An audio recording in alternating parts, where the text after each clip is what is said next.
জন্মহার বাড়াতে সরকারি কর্মচারীদের জন্য সপ্তাহে ৩ দিন ছুটি চালু করেছে জাপান।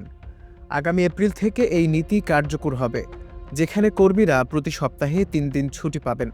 ক্রমশই কমতে থাকা শিশু জন্মহার বাড়াতে এবার সরকারি কর্মচারীদের জন্য ৪ দিনের কর্মসপ্তাহ চালু করার পরিকল্পনা ঘোষণা করেছে জাপান সরকার।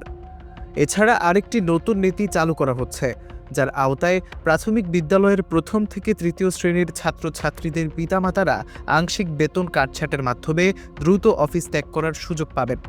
কর্মজীবী মায়েদের সহায়তা এবং রেকর্ড নিম্ন জন্মহার বৃদ্ধি করতেই দেশটি নতুন এই পদক্ষেপ গ্রহণ করতে যাচ্ছে।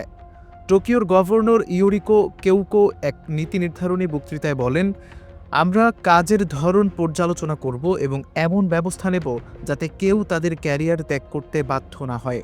তিনি আরও উল্লেখ করেন, সন্তান প্রসব বা যত্ন নেয়ার কারণে কাজ ছাড়ার প্রয়োজন যেন না হয় সেটি নিশ্চিত করতে হবে। Al Mahmud, daily morning 24, Dhaka.